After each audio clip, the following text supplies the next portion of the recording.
Done. See you. All right, and out. Welcome, everyone. Today is Thursday, June 26th. We're gonna ask, let's see, I believe the recording is already started. Thank you, Martina. And we'll ask for, we'll do a call to order for today and a roll call, please. Certainly, starting with Belinas. Okay, and I believe Belinas might be joining us a little bit later this afternoon. Kentfield, Here. Corte Madera, County of Marin, Inverness, Here. Fairfax, Here. Larkspur, Here. Muir Beach, Marinwood, Here. Mill Valley, Here. Stinson Beach, Here. San Anselmo, Ross. Sorry, present. Oh, Present. and just for the to reflect in the minutes, San Anselmo is here. Town of Ross, Yes. Southern Marin, Here. and San Rafael. Here. And then Novato, our Director Goings will not be with us this afternoon. And we do have a couple of people, there's traffic, and so a couple of people are coming in a little bit late. And then did we call for Sleepy Hollow? Sleepy Hollow. Here. Thank you, Director Finn. And then County. County of Marin. Here. Thank you, Director Rodoni. If you want, Director Kurtz, I can do another roll call vote just for consent calendar, and then we can do the all or none. However you'd like. Let's be fun. Thank you. All right. If there's any agenda adjustments, please let us know.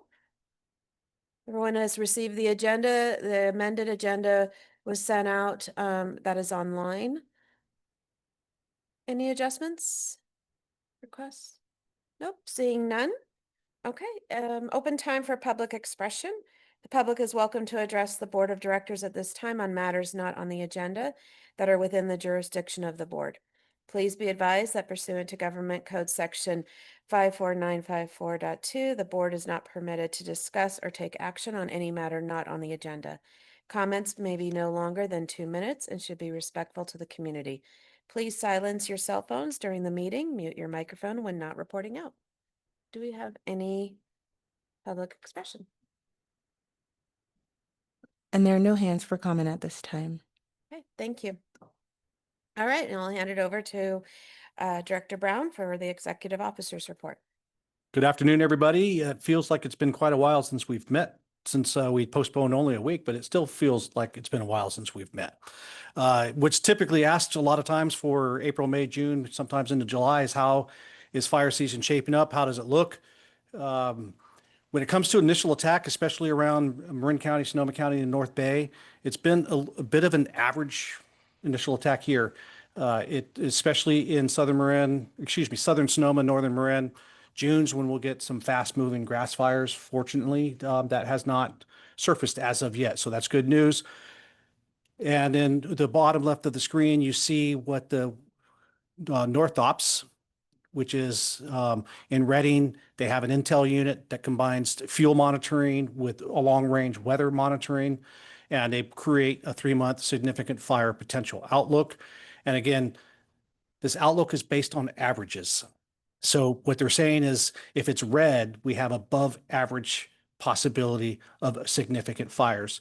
So as you see, most of Marin, or all of Marin through August, has average potential for significant fire. So it doesn't mean we don't have potential, it's average. But when we start getting in September, you see all of Marin looking like it has above average potential for significant fire. And the reason why that's probably going to map out that way is that while we had a tremendous rain year, that tremendous rain year ended pretty early. We haven't had significant rain since April. So by the time we get to September, those fuels that had that significant rain will have had plenty of time to dry out and become available for significant fires. That's just not in Marin, but it's throughout the rest of the throughout the rest of the state. So we'll definitely see how that plays out. I know that there was an article in the IJ that was portraying Northern California not as in high fire threat as Southern California, but I think that's relative. I think Northern California still has significant threat. Southern California is just maybe a little bit higher than what Northern California has. In the consent calendar today, you will see an action item to approve our professional services agreement for our community wildfire protection plan. As a reminder, a CWPP is required to have on file for us to apply for grants. But that's not the only reason why we do it. It's just good practice to have it. It's a deep dive analysis, including all of our stakeholders and the members of our public, analyzing the wildfire problem that we have in Marin and mapping out solutions. Every year that this will be our third CWPP, almost every CWPP we've had has been considered state of the art. Our 2020 CWPP really was considered state of the art. And now it is like archaic by standards of CWPPs. And I don't mean that as a criticism. I mean that as that's how fast things have changed when it comes to how we create CWPPs. Our 2020 CWPP is a snapshot in time of 2019. It doesn't take into account the analysis that's in there, doesn't take into account the work that we've been doing the past 5 years, where we are designing our new CWPP is that we're going to be able to update it, and it's going to be a living document. So as we perform work that is recommended through the CWPP, it'll re-update the modeling. So it'll be a live document. So that's where we're headed for this. And when we produced our previous CWPPs, they were authored through Marin County Fire, through grant acquisition. So no fire entity has ever paid for a CWPP previously in Marin's history. When MarinWildfire was designed and implemented, it was viewed, or it was envisioned that we would be the next authors. In fact, we kind of came about just as that was being published, and we purposely put MarinWildfire as one of the authors in that to set us up for this next rendition of the CWPP. And so MarinWildfire is taking the lead. We have the budget space allocated through our 25-26 work plan, but we're also going after 2 different grants to be able to recover costs for that. And we have an agreement with Tiburon and Belvedere for them to carry their costs prorated to the level of effort that is appropriate, using the same formula as the dispatch center. We figured if the formula for the dispatch center works well for Tiburon and Belvedere, then that same formula would work well for us. So right now it's going on. We had our kickoff meeting for it yesterday. It went well. And we have set up a calendar of when certain committees are going to meet and how we're going to provide outreach to the board, ops committee, ATC. You'll get monthly updates from me during either these meetings or in my executive officer report. But where I'm really going to ask you guys to participate is when we start doing our public meetings, because we're going to have a public meeting for each of our fire agencies. That's when I'm going to be asking for your involvement to help bring the communities together so we can hear their thoughts and concerns. And we'll touch on this a little bit more, I think, later, but I do want to mention that we did present the Greater Mill Valley Fuel Break project online 2 nights ago. Very successful. Very proud of our team because, first of all, it was well presented. Second of all, every single question that came from the public, I thought, was very well answered professionally, and it felt like our team was ready for every single one of those answers or questions. And probably should be the case since this is our 4th time that we've gone through a public project-specific analysis through the Cal VTP, but I just want to highlight how great our team is and what a great job they did in that presentation. And then finally, and I'll follow up with an email to each of the board members, we had a meeting 2 days ago with ESP, with the Fire Foundry, and what's called the Frontiers of Fire, which is the curriculum that ESP partners with Fire Foundry for the Fire Foundry cadets. And there was a great outline and presentation of what was presented, the curriculum to the Fire Foundry. And the meeting went very well. It was very informative, inspiring. And so we do have a recording of that meeting. So after the meeting today, I'll send you all an email that has a link and a password if you want to watch the Fire Foundry Frontiers of Fire presentation. And with that, I'll stop screen share and take any questions. Any questions from the board? Catherine? Hey, Mark. Whoa, thank you for that. I actually heard from a couple of the Belvedere council members that they were really pleased with that meeting. Because they didn't really know much about Marin Wildfire because most of them are new. And it kind of gave me this idea that while some of us sitting around this table have been around for a little while, as council members, Barbara, myself, et cetera, we do have a bigger turnover in the county than the last 5 or 6 years for new council members. And I was thinking maybe we could talk about this another time, Rachel, but we often will get updates, sort of a little synopsis from like Marin Transit or from TAM or something like that, maybe yearly of what we do and why we do what we do from those agencies. We might want to factor in kind of a little bit of a dog and pony show of your team once a year, maybe to go to different councils, because there's a lot of new council members in the county who don't know a lot of things. So We're more than happy to, it's typically my goal to try to get to each of the councils Yeah. once a year. So happy to do that. And then a great forum could also be MCCMC. yeah, that's a whole nother story. But I don't know, maybe we can talk about it offline, but I just think in the example of Belvedere, that entire council is new. I mean, they're all in their first term, I believe. So they haven't been around during the early conversations of Marin Wildfire. Well, it's also just a response to that a little bit. How do we, if Belvedere and Tiburon would like to hear that update?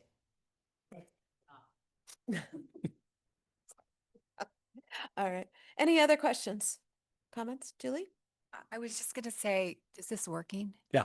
We have a wonderful annual report that I try to get hard copies printed out and put in every one of my council's mailboxes.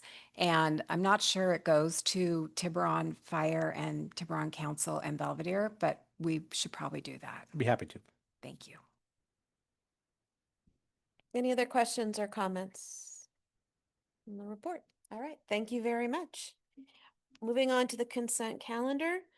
We'll open up opportunity for the public to comment on the consent calendar items prior to the board's discussion of the consent calendar. Do we have anyone who's interested in commenting? And for those joining us online and over the phone today, if you're on the phone joining, please press *9 to raise your hand and *6 to unmute yourself. Those joining remotely, please raise your hand in the reactions. And there are no comments at this time. Great, thank you. Any public, we did that, that's all right. Any board members like to pull any of the items that are on consent?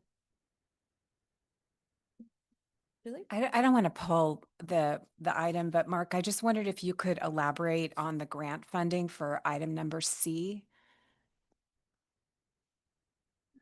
Absolutely. And I can expand upon it when we get to the item 7B. Or actually 7C. They're connected, but for consent item 6C, the grant funding is coming from the Moore Foundation funneled through Cal Chiefs, but it's directly connected to 7C, where we're getting money from Marin Community Foundation. So we're combining two different grants for one larger project.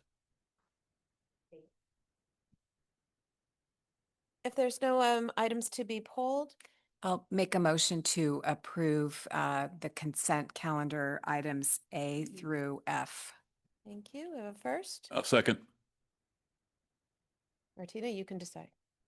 We have a first and a second. We have Did you want to do a roll call vote for this? Yes. Okay, We'll great, go ahead and do roll call vote for the consent calendar, and then we can do the mass vote perfect. moving forward. Starting with Bolinas, Director Molesworth. For Mill Valley, Director Jones. We're doing a roll call vote on the consent calendar. Um, for the City of Larkspur, Director Way. Yes. For the County of Marin, Director Rodoni. Aye. For Inverness, Director Donahue. Aye. For Kentfield, Director Evergettis. Aye. For Marinwood, Director Shea. For Muir Beach, Director Murray. And Director Goings is not with us this afternoon. For Sleepy Hollow, Director Finn. Aye. For Stinson Beach, Director White. Aye. For Corte Madera, Director Andrews. Yes. For Fairfax, Director Kohler. Yes. For the Town of Ross, Director McMillan. Aye. For the Town of San Anselmo, Director Schlesinger. Yes. For Southern Marin, Director Hilliard. Aye. And for the City of San Rafael, Director Kurtz. Aye. And the motion passes with unanimous vote of those in attendance. Great, thank you. We're now moving on to our action items for goal 2. Mark, I believe you're gonna kick this one off. Yeah, and I'll kick it off and then pass it off mostly to Charlotte. She'll do the heavy lift on this one. But as you know, through our strategic planning, we've established 5 goals for MarinWildfire. We've established measures of success for goals 1, 3, and 5. Goal 1 being vegetation management, goal 3 being grants, goal 5 being defensible space. So the second to last goal for us to create measures of success is goal 2, detection, alerts, and evacuation. And I'll pass it off to Charlotte. Good afternoon, board members, members of the public. My name is Charlotte Jourdain. I'm a consultant for MarinWildfire. The recommendation before you today is to approve the strategic measures for our detection, alerts, and evacuation goal. As Mark mentioned, we have 5 goals your board has previously approved. This is goal number 2. I will just show you the language of the goal that was previously approved. The emphasis is mine. I wanted to highlight that there's 2 elements here. One element related to detection, warning, and alert systems, and another element related to a network of safe evacuation routes and temporary refuge areas. To establish the strategic measures that I'm going to present in a minute, we worked with a working group made of the following agencies representatives, and we met several times to brainstorm and reflect on what strategic measures we wanted to highlight for your board and the public to be made aware of our strategic progress when it comes to detection, alert, and evacuation preparedness. We then worked with an ad hoc committee of this board, and then I presented to the executive committee 2 weeks ago. So I'm going to present 4 strategic measures. I think we have 5 for goal 1 and goal 5. For this goal, we have 4, and that seems to be the sweet spot. Too much more gets pretty quickly overwhelming. The first one is related to detection. The second one is related to alerts. The third one is related to roadway safety from a heat perspective, and I'll go into that one in a little bit more detail. And the last one is related to temporary refuge. So for the first strategic measure, we are proposing to measure detection as the percent of acres that are visible from 2 locations. And to do this, we use a viewshed analysis, which you can see on this slide, that uses the current existing network of mountaintop cameras, but that later could be integrate other means of detection. So the idea here, as you see in the teal color on the map, that's the landscape that we can see from 2 different mountaintop cameras. From our experience showing this to the public, making the public aware of this network of cameras and our ability to detect smoke columns is very helpful and helps people understand that this is not just left to chance or to somebody calling 911 to report a smoke column. There's actually viewing devices that help our emergency command center and Office of Emergency Management detect smoke columns. So with this strategic measure, the question, and for all of them, the question really is, how do we improve? In this particular case, for this measure, we would improve by either adding additional cameras, although our member agency's opinion is that our network is already very, very strong compared to many other jurisdictions across the state. We could also later include other detection technologies as they are developed and vetted by our experts. So that could include satellites, it could include drones or any other means of detection. So for now, the strategic measure would show this map, but over time, as things develop, we could imagine amending it and increasing our ability to detect. Okay. Moving to the second one, this one is related to alerts and warning, and I want to note that we have Director Torrance and Nick Burbank here from, Brubaker from the Office of Emergency Management. So this is very close to their activities, and I'll let them come up to add any details or answer questions. The strategic measure before you is proposed to calculate or count the numbers of locations that are subscribed for Alert Marin. So the new Alert Marin system is no longer based on a person registering for an alert. It's based on locations for which alerts are to be received. And the idea is it doesn't really matter who receives the alert. What matters is that the people who are interested in a particular location receives the alert if there is an emergency at that location. One person can subscribe to up to 5 locations. So for example, that could be your home, your work, your kid's school, or the location of your elderly parents. And so what we are proposing here is to count, so it's going to be a change from the previous system, but the idea is to count the number of locations subscribed. How we improve on this measure is by increasing the number of locations subscribed, and we can do this through strategic analysis that identifies pockets or areas with low subscriptions when compared to population density. So assuming that at least one resident per home would want to receive an alert for that location, we can see if there's neighborhoods or areas of the counties where people are not registering, and then try to do a push through communication means to get people registered.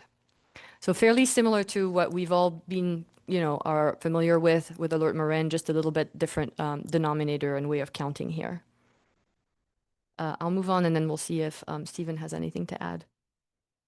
Okay, the third measure before you is called fire resilient roadways, and I'm gonna define it in a minute so there's no confusion. What we're proposing to measure here is the percent of fire resilient roadway miles when evacuating by car. The team has worked really hard to define and quantify this idea of fire resiliency along the roadways. So I'm going to read the definition that we came up with. A fire resilient roadway is projected to heat the interior of a passenger vehicle by less than 3 degrees Fahrenheit per minute, assuming constant exposure to the heat generated by burning vegetation on each side of the road up to 50 meters outside of the roadside. So the idea is we want people to evacuate by car. We want people to stay in their car when they evacuate. But we got to make sure that the temperature that they're exposed to while evacuating is safe for humans, right? So we are working with our analysts to measure the heat generated by the vegetation, assuming that at the moment that car is at that point on the road, the vegetation alongside the road is fully burning at the heat of the fire and is constant. So this is a simplification of a lot of fire physics and things that have to do with vegetation burning and radiant heat and heat rising and all these things. We'll leave that to the experts. But for our purposes, it helps us really identify very strategically and precisely which roadways are safe to send people on the road when they're evacuating and which ones are not. And I'll come back to the not safe in our last strategic measure.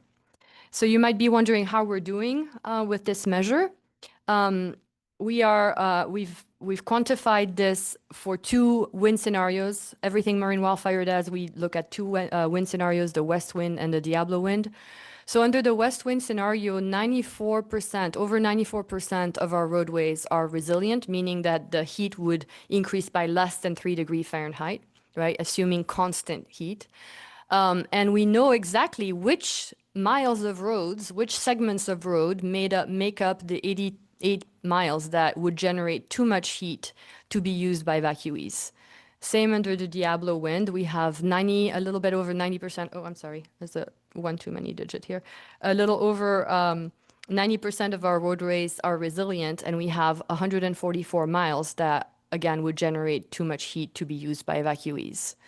So this is not about, placing a magic heat dome on the car while it's on the road. It's not about painting. I wish we could, have a heat resistant paint that protects evacuees when they're on their way out. This is simply a way of measuring which areas of the county need to be treated for vegetation along the roadside, and that is how this measure would improve, by treating roadside vegetation, with the caveat that we are subject to the geography of the landscape, and we cannot ever expect to be 100% resilience, because there are some areas we just will never be able to treat. So the last measure that I want to propose is related to this idea of fire resilient roadways, but it's essentially moving from that assumption of constant heat and looking more at the journey that the car has to travel from when it's evacuating from A to B. We know the heat will accumulate through the journey, and we also know that the constant heat is not really a realistic assumption. Either the fire will go through, or it will get there will be the circumstances will change. So what we're proposing as the last measure is related to temporary emergency or fire refuge areas. I want to call your attention to the fact that the naming convention is still being debated. The U.S. Fire Administration is working to establish a classification system for temporary refuge areas or temporary emergency refuge areas, and also a methodology to determine optimal locations for these areas for each community. In Marin, we have various communities using various different names to identify a refuge. And we also want to be clear that a refuge area could be a structure, or it could be a car holding facility where evacuees stay in their car. So all of that is a little bit TBD, which is why I can't spell out exactly how we'd like to name this measure, but the general idea is related to temporary fire refuge areas. What we need to do as a county, and all our stakeholders, member agencies, law agencies, traffic partners, and so on, need to come together to explore the details of the evacuation journey, community by community, evacuation zone by evacuation zone, and also look at least the 2 win scenarios that we use to plan for our prevention activities, and try to determine the strategic locations and capacity of potential temporary refuge areas, determine if there's any missing, if there's any that need to be enhanced or prepared. And I know this is a massive body of work. It really is. There's a lot of variables that come into this. But while we cannot predict every single scenario and everything will always be incident specific, I think the consensus is that we can plan for the most likely scenarios by evacuation zone. So that would be the last strategic measure. I'm sorry it's not better defined or quantified for you yet, but it's just because we have all this body of work to do before then. I'll turn it to Stephen, or you want to do questions? Well, I think it'd be helpful. I mean, that was a lot to cover. And I think it would be really helpful. There's 4 measures introduced, and maybe we could if you could just scroll back to the first 2A, and then we'll definitely get to Director Torrance. But the first one of the percent of acres visible by 2 locations. Any questions related to that one specifically, Catherine? Those, just a clarification, those are our cameras, not PG&E cameras, or is it both? I think it's Actually, they're our cameras funded by PG&E. Okay, I think all but one of the cameras were fully funded. It may have been all of the cameras have been fully funded by PG&E. We do have some opportunities to fill in some of the gaps through some other funding sources as well. they have their own set of cameras too, right? No, the cameras that we have are that they have full access to them. Got it. We have full access to them. Okay, thank you. Please. Chief, any reason to be concerned about the resiliency of the cameras and the network that the cameras operate on? I'm assuming they're in elevated locations, exposed to the elements. If one of our goals to help evacuate people is to spot the site of ignition as early as possible, but the camera's not working, we've got a problem. Yeah, and the good news is that the cameras are used at a daily basis from the emergency command center. They grab a hold of them, take control of them, move them around. And we also have a contract with the Marin County Radio Shop to provide maintenance with them. Other questions related to this measure? And just so as these get approved, then you'll be building out the graphical place where we'll be tracking the measures and being able to see them on the, like we have for the other ones. Correct. Once your board approves, we'll be building a dashboard similar to the other goals. Yeah. Okay. All right, let's move on to the alerts and Director Torrance. Thank you. Good afternoon, Board. Stephen Torrance, Director of Emergency Management for Marin County Fire. On behalf of Goal 2B Alert and Warning, one of the big things with this is we've taken a lot of feedback within the Office of Emergency Management from the community in relation to how we can consistently improve alerts. One of the feedback notes that we had from the members of the community were it's too hard to sign up. And we've recognized that. We even started a campaign trying to figure out, it takes about 10 minutes for the average person to sign up, which is way too long.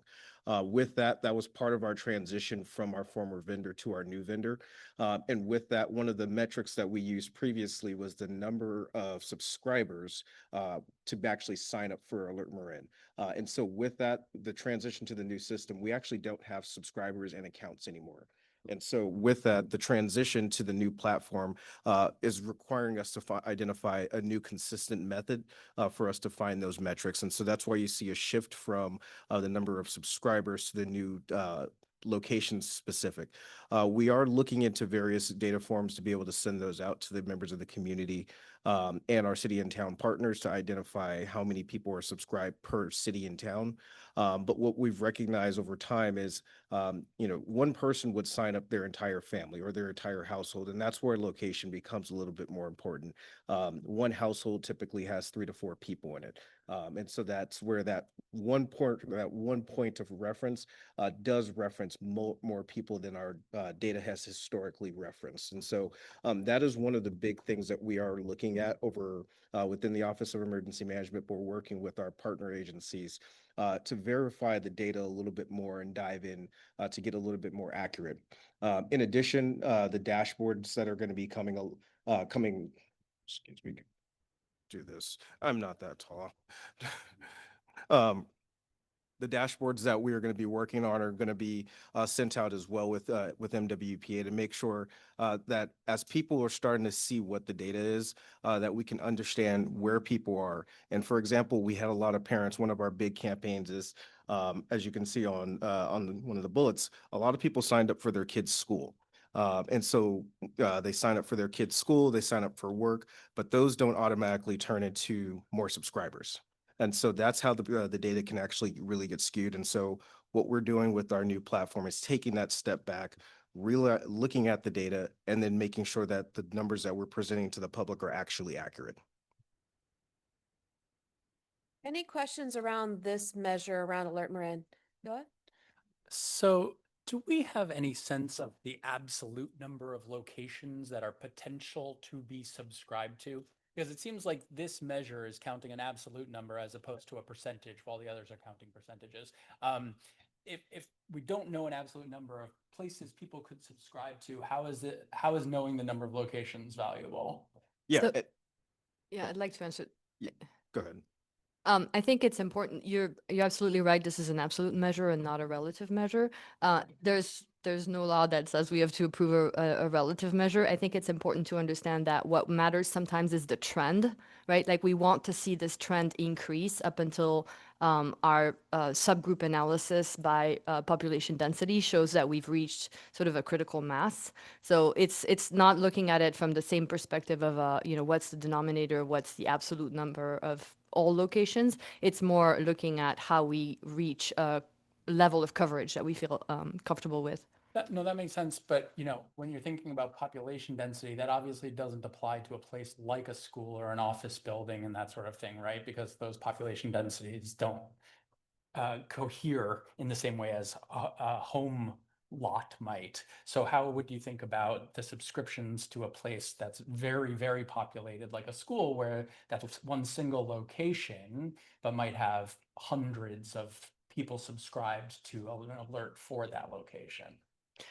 I think that as we look at the new subscribing system, as we look at people subscribing for locations, we'll get a better sense for this, and we can certainly account for some locations being more high density, and then other neighborhoods being sort of more the single family home where you hope to have at least one location subscribed per sort of parcel, if you will. So there's definitely that. It's a different view, right? Like urban centers, we will take a different view at it than a residential neighborhood where you hope to have, coverage of at least one, essentially.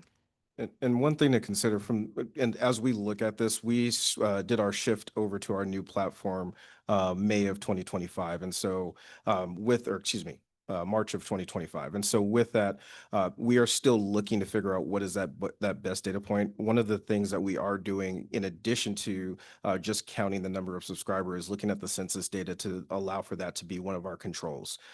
Being able to say, well, we know there's a school in this district or in the census tract, but the population is 1,000, but we have 3,000 subscribers.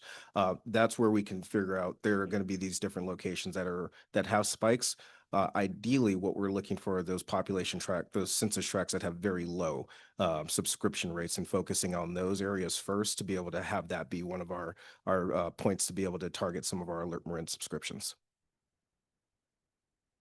Julie.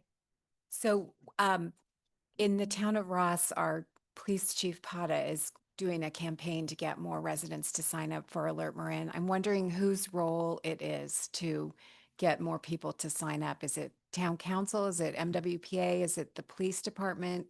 How are we doing that? So although we are representing the Marin County Fire Department, the Office of Emergency Management is a countywide organization. And so we work with every single city, town, special district to engage. And so I personally worked with Chief Pata to get the decals on the back of the vehicles. And that is some of the funding that we use to support smaller projects throughout the entire community. And so it is a collective effort across the entire county. Our mission is one voice. So the pamphlets that go out in San Anselmo, Town of Ross, or West Marin will all be the same. And we support all of that information so people don't have to recreate the wheel. It's all a joint effort. Dr. Hillard. I just have a personal question. So if I signed up for Alert Marin, am I still in, or is it outdated and I have to do something else? So I'm going to give you a two-part answer. And this is one of our talking points is all the data was migrated into the new system. However, we want to stress throughout the community, use this as an opportunity to verify your data. We've added a lot of new things to the system. First and foremost, if you are primarily a Spanish-speaking member of our community, now you can get your alerts in English in your preferred language. So if you would prefer to get in Spanish, you can go into your account and you can change it to Spanish.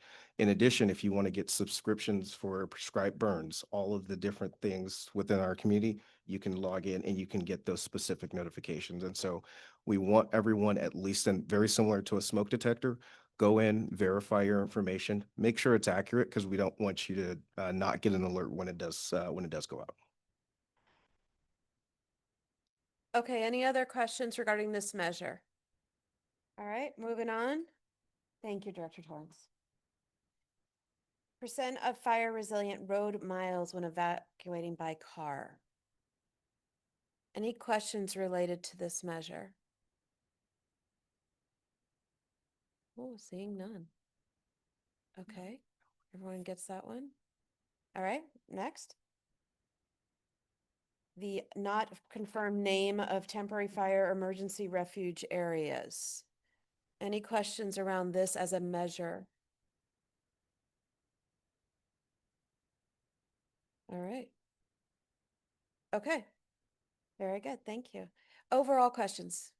Yeah, Chris. Are you on? Is your mic on? Thank you. Is there any parameter for locations that have the one way in, one way out? For example, Inverness or Francis Drake Boulevard. Different considerations. Salinas, same type of thing.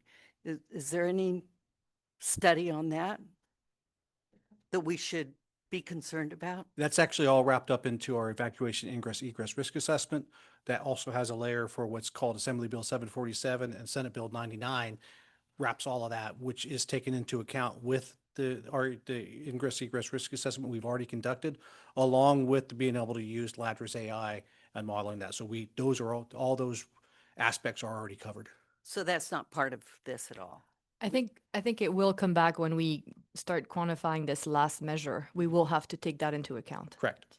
Okay. But we have the resources. We have the resource. Yeah, we have the data on it. So Okay, there's thank probably you. a correlation, right, between one way in, one way out, and is that what you're saying? That No, I'm saying that when we establish the strategic location and capacity of temporary refuge areas, we will have to take into account resilient road and one way in, one way out, and a million other factors in establishing where do we put people while they evacuate.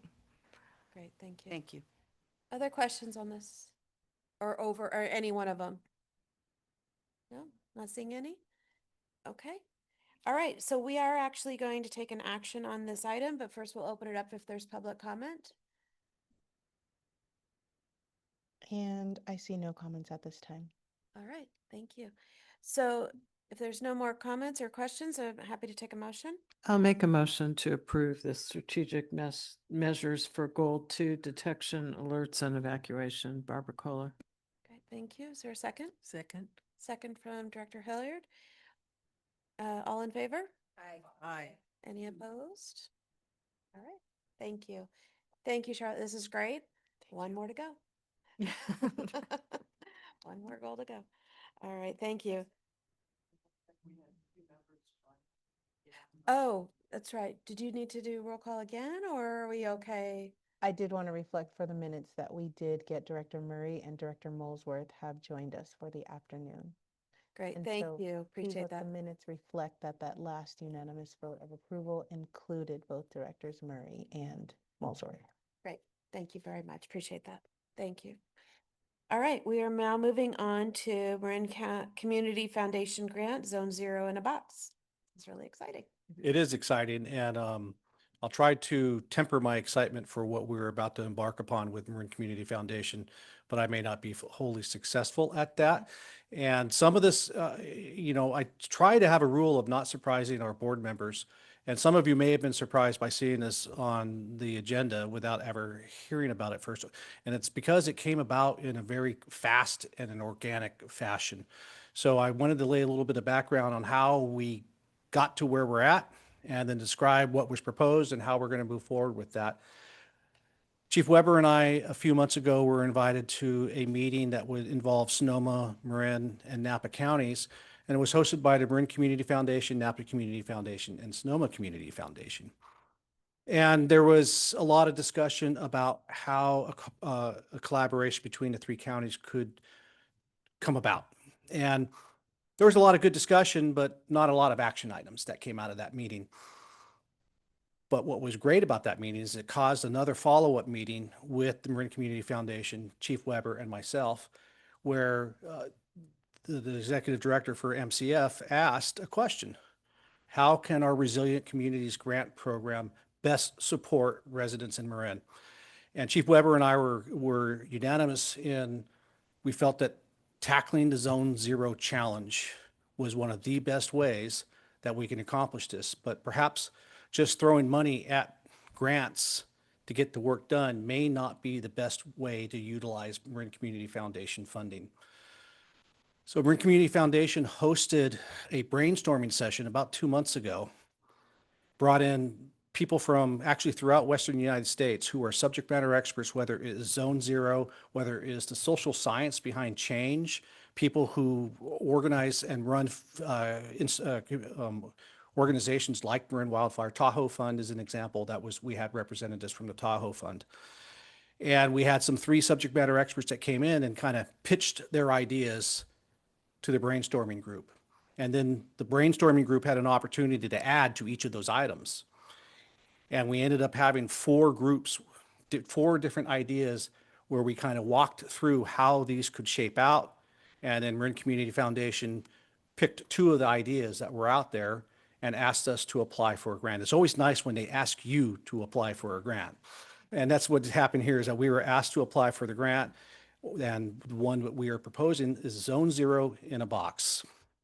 And we've shaped it into, there's like 4 avenues that we can follow with Zone Zero in a box. The number one way is, and we call it, whether it's the easy button, or it's the white glove approach, or the concierge approach it's been called, but it's the residents that have the financial resources that know that they want to accomplish Zone Zero, but they don't know how to accomplish Zone Zero.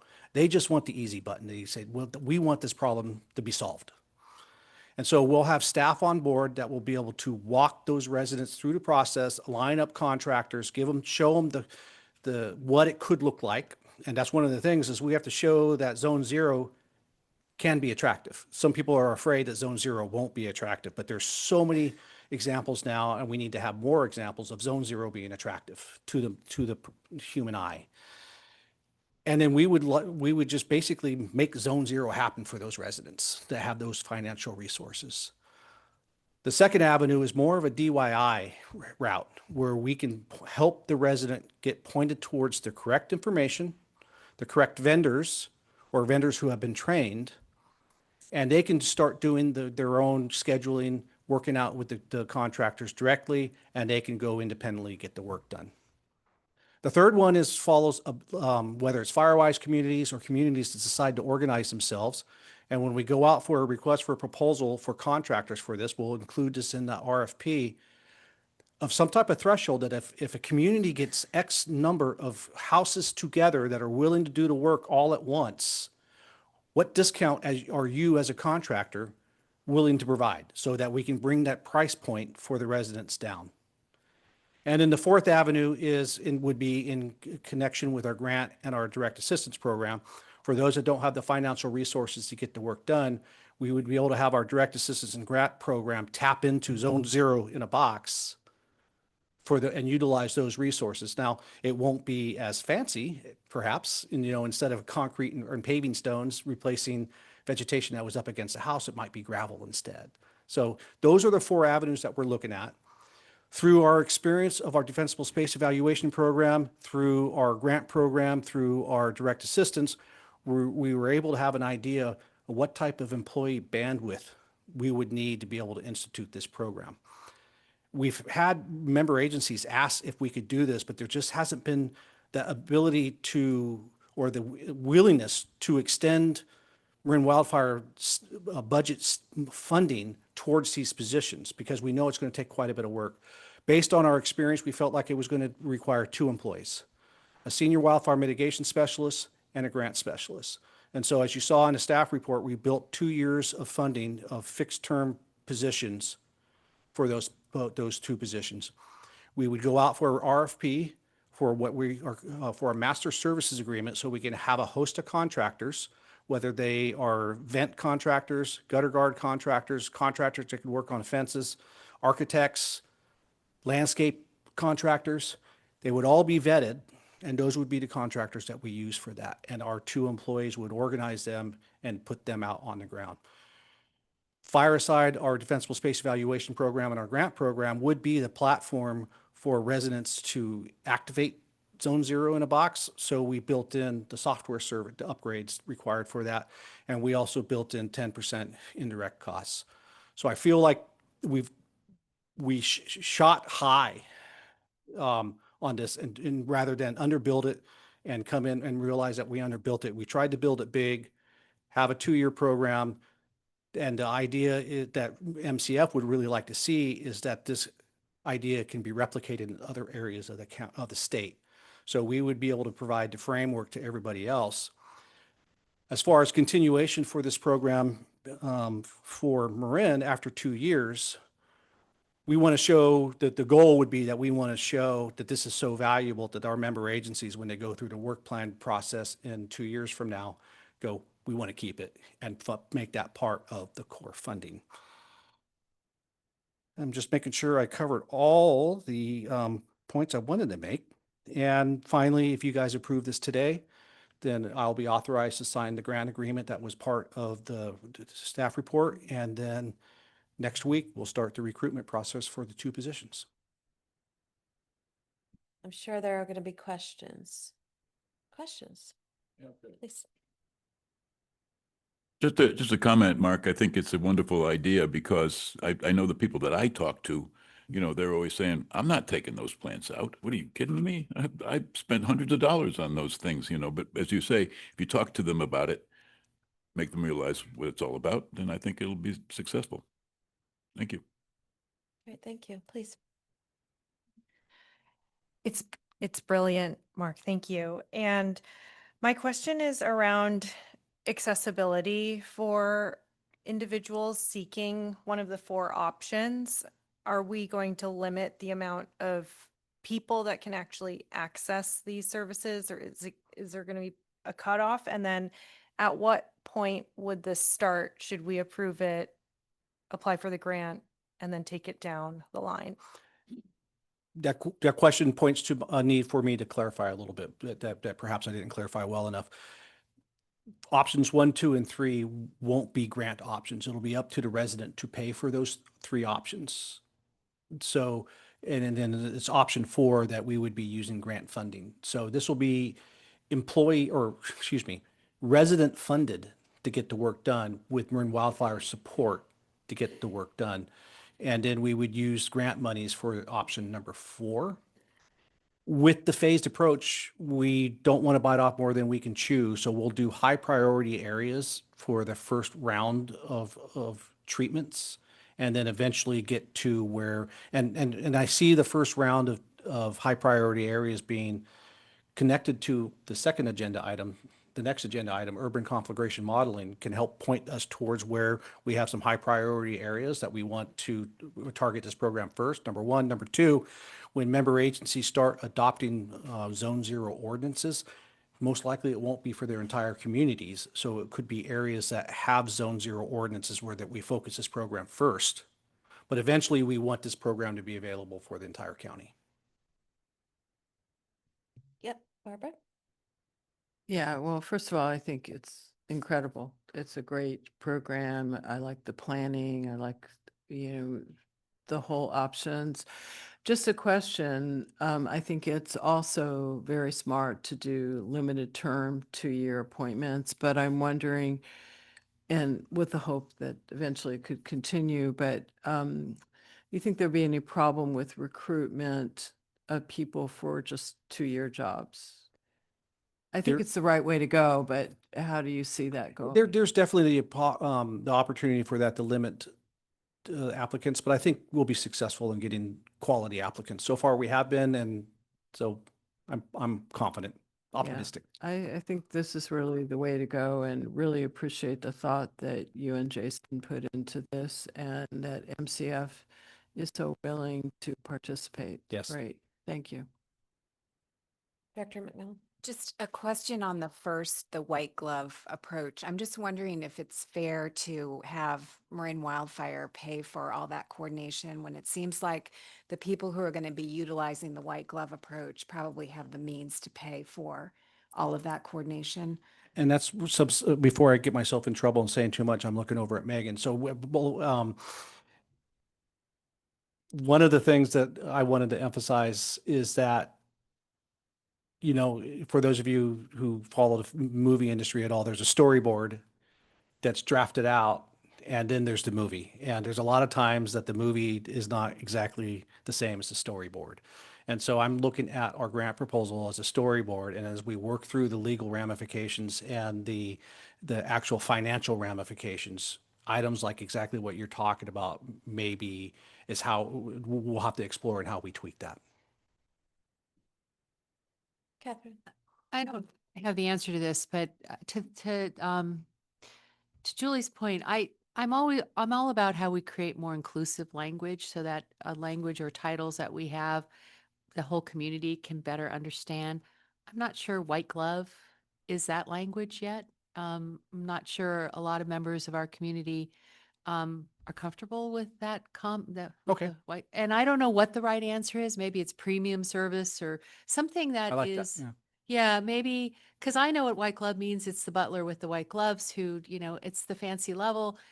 But I would love to encourage us to create a term that embraces a more inclusive term that people who may not have experienced in their life a white glove treatment, but are interested in really putting themselves into a more premium system or situation would feel comfortable doing that. And I don't know what the answer is, but I'm just thinking white glove was just a little pretentious. There's a historical. Point taken. Yeah, there's a little historical references there that I think we should move beyond Just inclusive service or. yeah, or whatever. something. Yeah. I don't know what it is yet, but We'll come to yeah, something. I know. Yeah, I know. You're,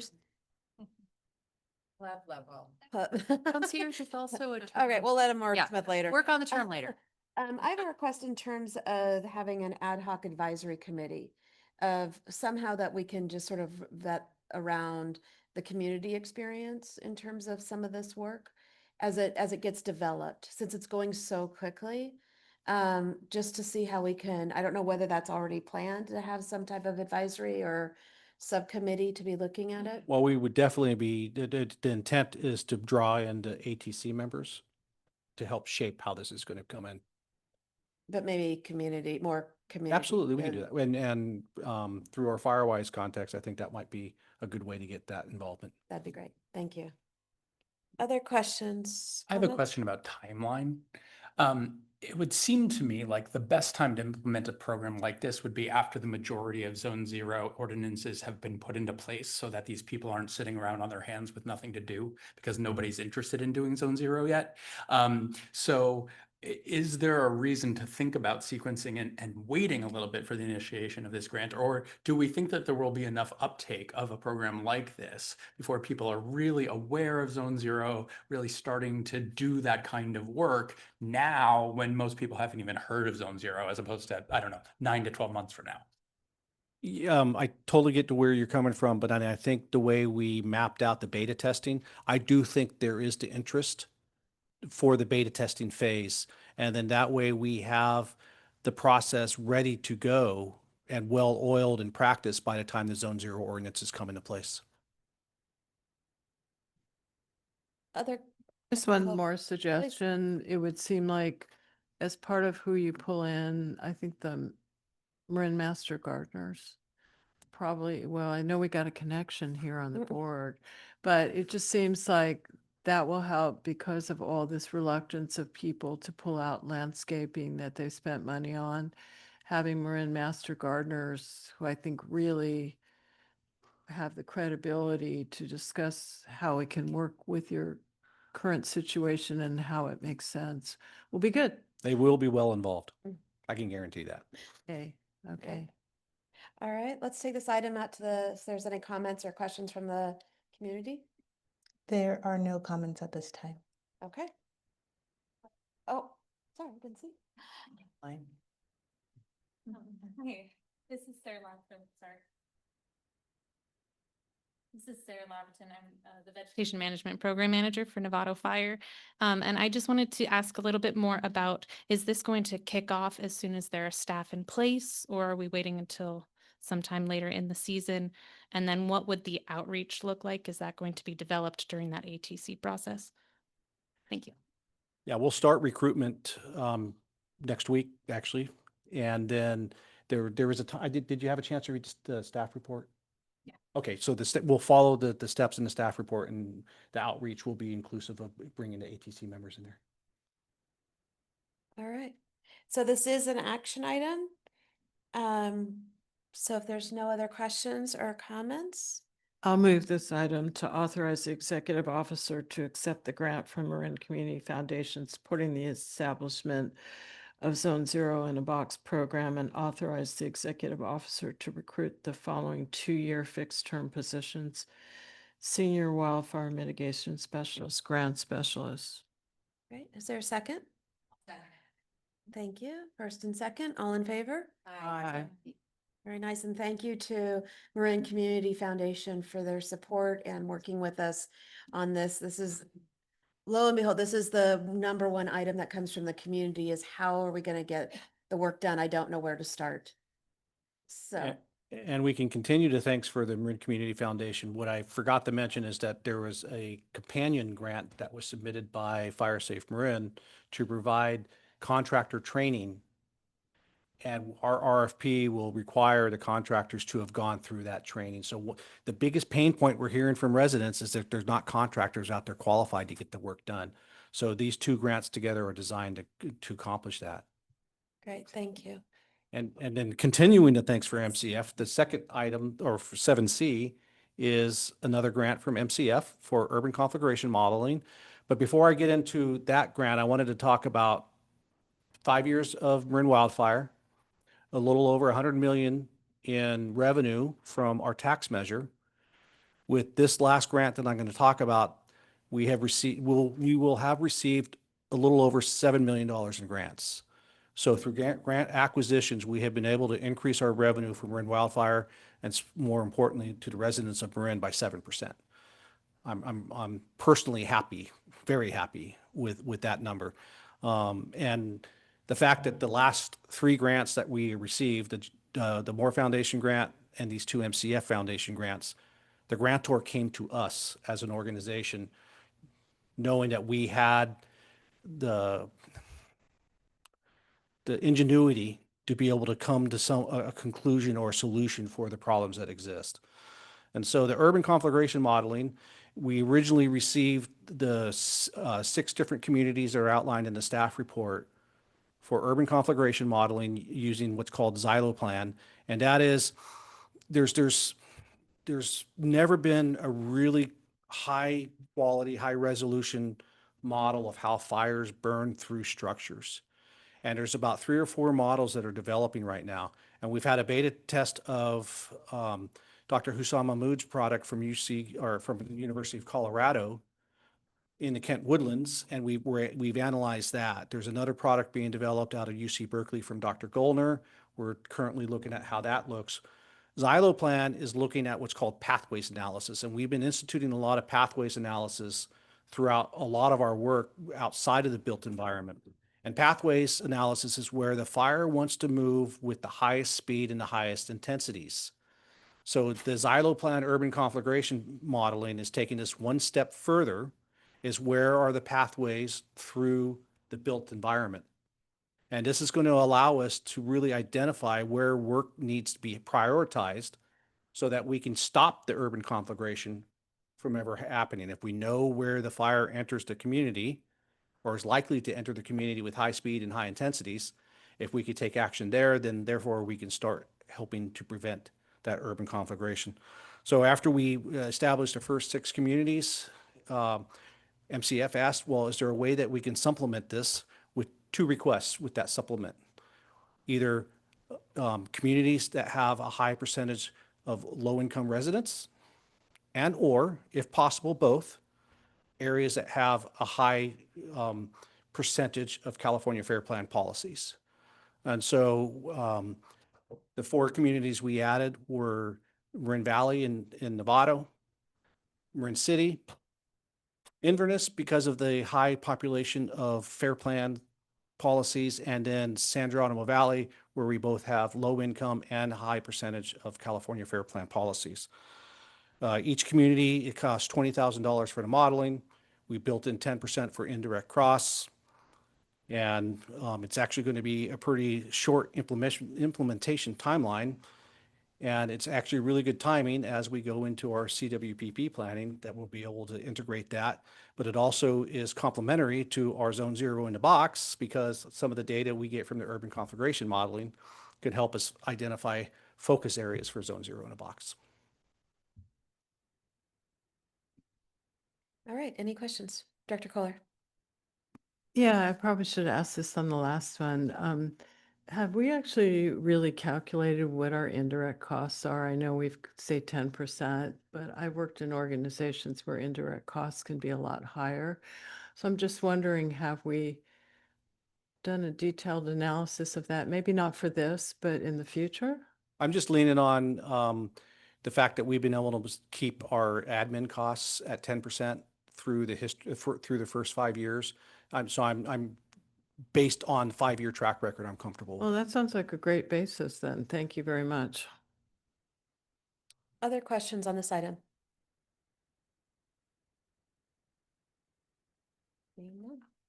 Oh, sorry. Dr. McMillan. If a community is not on your list of this kind of modeling, would it be possible for that community to fund the modeling? I couldn't see why not. Charlotte? Yeah, it's definitely, I mean, I'm sure they would be happy for the business. I would recommend we have a chance to analyze the results of this initial pilot of 10 to see where it's at. As Mark mentioned, there's a lot of development in urban configuration modeling. So it's, you know, we have to take a little bit of an approach, and we want to vet the results with our field experts before we invest too much in, you know, simulating something. This is why it's so great that this project is fully grant funded, frankly. So it's about $22,000 per community based on the 88? Yes. Okay, thank you. Right, thank you. James? Did you have a question? Okay, the cost. Thank you. Yep, all right. Any other questions or comments? All right, moving out to public, if there's any comments or questions? There are no hands at this All time. right. Okay, so I'll bring it back. Like to move? Okay, first by Catherine Hillard. Is there a second? Second. Okay, first and second. All in favor? Aye. Any opposed? No. Okay, that one moves. Thank you. Thank you. Yeah. Very nice. Okay, moving on to staff reports. Excuse me, the finance report. Mark is going to take this. Alyssa is not available today, so Mark will be providing the update. As per typical with Elisa's reports, they're pretty self-explanatory. You'll see that a couple areas we are over 100%. We had anticipated, especially in the services and supplies versus professional services, we'll be able to balance that out between the two. They're very similar as they are. So at some point, we'll make a request to board for a budget adjustment to come to that. In some of the core budget items, you might see that we're overspending, which is actually on purpose. And that's the reason why it's on purpose, is that we've had some unspent revenue from previous years, and we don't want to sit on that unspent revenue, so we've been activating it. And then another reason for some of the overspend in core is a delay in receipt for reimbursements from the CAL FIRE grant. Any questions related to the finance report? It's our end of year report, almost. Not quite. Okay, and then any public comment on the finance report? I see no hands at this time. All right, and we have no motion on this one, so next item is on the work plan. Hi, Ann. Great. Good afternoon, everyone. Okay. I'm going to highlight a few programs and then a few projects. First, I want to note, you know, our home inspection program is well underway. We've already completed around 5,000 inspections. About 45% of those are full 360 inspections. We have a team of 34 inspectors on board, including 13 returning inspectors. They were able to start a little early and get the season off to a good start. The other inspectors have just finished their 2-week training academy, so we're excited to have them on board. We're shooting for around 25,000 inspections this year. They're doing around 250 or 260 a day, I think. We'll probably end up at 300 a day as they get trained up. So a lot going on in that arena. The chipper program is about halfway through its season. Each round includes a week in each zone, and we're just about to complete the 3rd round, so 3 more to go. And we keep seeing more and more interest. I noted previously in a previous presentation, just wanted to bring it up again. We saw 1,200 signups just in the first day or so of opening up this program. So big interest. We've completed well over 1,900 pickups so far. The grant program is still distributing dollars from the 24-25 season. So some of the residents who experienced some delays with contractors, et cetera, needed some help getting in all of their paperwork. Staff is still working with them to make sure they get their reimbursements. We've done about 265 residences, and more are in progress. The 25-26 season is starting on July 1st, so we're ready to go there and really excited to start that season. That really emphasizes Zone 0, And there are uh, specifically within Zone 0, gutter guards, vents, that vegetation, the connection or gate between your fence and your home. Those will be the big emphasis. We're really emphasizing opening your report. So you get your full inspection, open your report, click on that link, and that is your gateway towards the grant program. You want to click on that link within 30 days of getting your report. That is how you qualify for the grant program. So open your report. Once you open your report, you start the process. You want to kind of pre-apply, check in with MarinWildfire staff, follow those instructions, and make sure you've made contact. Then you've got 90 days to submit all your materials, your work with your contractor, get your receipts in, etc. Just work with grant staff. There are lots of tutorials and lots of instructions on how to do that. So we're really excited to get that underway. The Direct Assistance Pilot Program from 24-25 is still working. We're still spending those dollars. We've got 24 actively in progress. We've worked in Novato, San Rafael, Southern Marin, and Central Marin, and West are next. We've got a lot in progress. We do have a few in the coastal zone, so we're working with county staff to make sure we're covered in terms of Coastal Act compliance. And then you may have noticed I've added a section in my staff report to just highlight a few of the things that Fire Safe Marin is doing. So here are a few highlights, and then we've got Bill Tyler here to talk more. So I won't go into too much detail, and I'll punt questions over to Bill Tyler if anything comes up. So the Community Ambassador Program is alive and well and very busy. So there's an annual training that just occurred, and is to make sure we have ambassadors going out in the communities, able to talk about all these complex issues. And right now, I think we've got 35 trained active ambassadors, and you may meet some of them if you go to the Marin County Fair, July 2nd through 5th. So make sure to go by the table and say hello. Firewise leaders meetings, these happen every month. And in May, we had about 68 attending. In June, 48. I talked about the CWPP. It's a great way to share information and make sure that information gets out to those communities. We've had MarinWildfire staff attending several of those and presenting about different projects that may be of interest to those Firewise leaders. The public education for campaign for June and July has really been focusing on opening your report. So very happy that that is the focus right now. Open your wildfire risk report. You may have seen that all around town on buses, signs, lawn signs, social media, streaming, print, email blasts, and even kiosks in gardening stores and hardware stores. So keep an eye out for those. That's June and July. We're about halfway through that campaign. And then a few additional highlights. Fire Safe Marin won a couple of awards, the International Tele Awards, and that is for a couple of videos. There were 13,000 submittals, and 2 of these videos received silver and bronze awards, and Mark was in there too. So the Could It Happen Here and Make It Downhill Alive. And then I also wanted to highlight Fire Safe Marin received $218,000 to support online workforce development, and that will support our Zone 0 work. So very exciting.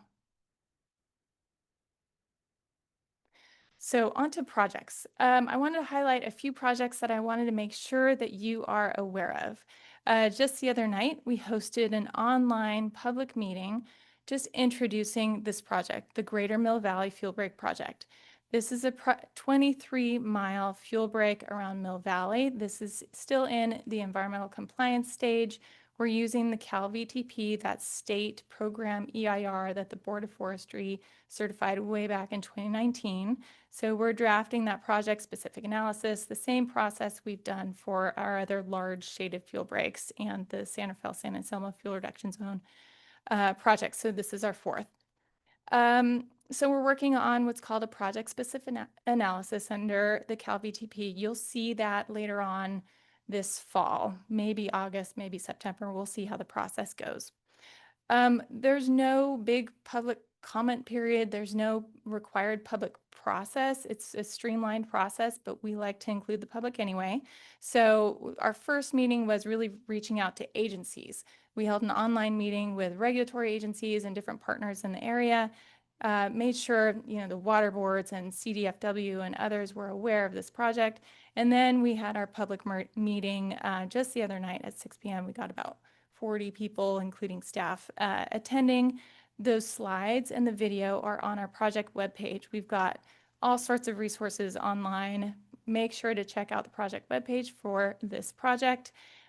We will keep updating that as more materials become available, but we've got an FAQ sheet, very detailed maps. So if you have residents wondering where it is in relation to their home, go to that website, webpage. We've got a very detailed map where you can zoom in on your neighborhood and see where the project is. So again, that recording of that meeting is available online to anybody who missed it. We also have another project very much in progress. In fact, we have a public comment period open right now. Many of our projects have either gone through an exemption under CEQA or a project-specific analysis. This process is somewhere in the middle. It's an initial study, mitigated neg deck under CEQA, and those of us who've worked in CEQA, it just kind of is ingrained in your brain, this ISMND thing. But it's kind of a middle-of-the-road environmental compliance process. It does have a formal public comment period, which is open right now. So if you go to this project webpage online, the Sanderfell Hill and Deer Valley Fuel Reduction Project, you'll find the draft document and you can take a look at it. And if you have comments, the public can absolutely submit their comments. There's instructions on the webpage on how to provide your comments. Comment period closes July 16th at 5 p.m. And then that project will come to this board sometime, depending on, how many comments we receive, maybe August, maybe September. We'll see how that timeline goes. But I encourage everybody to go to that website and check it out. There's also, we're required to have a hard copy. So anybody who doesn't have internet access can come into our office Monday through Friday, 9 a.m. to 5 p.m. and come and take a look at a hard copy. Okay, coastal zone. There's a lot going on in the coastal zone. We've been working for many years to get projects done in the coastal zone. We do have evacuation route work happening in the coastal zone actively. We've done work in the Inverness area and in several communities. We did work this spring in Muir Beach along Highway 1. We also have work actively happening in Bolinas. So this roadside work is coordinated through the county. Sometimes with Caltrans, we work on coastal act compliance with the county. They've been fantastic partners. We had a biologist just go out and look in Bolinas for any nesting birds or other resources that would be noteworthy. And crews should be out there mowing roadside work either today or tomorrow, maybe for the next few days. So things are happening in the coastal zone.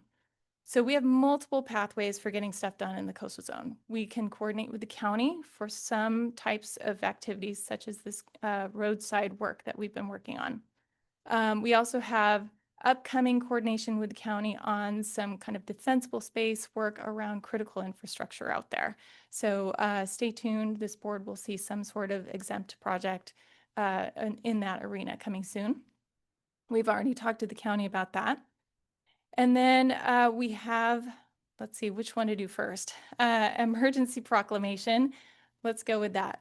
So as you may recall, March 1st, the governor's office released an emergency proclamation to streamline this kind of work. We have taken advantage of that process and have submitted some coastal polygons for potential future treatment. So we've been working with staff with the California Natural Resources Agency and Cal EPA, and now they've moved all of our materials onto the Coastal Commission. So we're meeting with the Coastal Commission next week to coordinate on this effort. So this, you may recall, was discussed when we were working on the work plan and thinking about additional funding for work in the coastal zone. This is where we get to use it. So actively coordinating with Coastal Commission, also the tribe. We're communicating with them on this effort. And any regulatory agency who would like to meet with us will be meeting with us in the near future to think through next steps. It requires, a significant amount of desktop analysis and mapping of resources. All that's in progress. In addition, the long-term solution for work in the coastal zone is a public works plan, or PWP, and that is also in progress. And I just want to note we hit a huge deadline, or a huge milestone, I should say, and we have a draft public works plan that the state has reviewed, the county is in the process of reviewing, and the tribe has as well.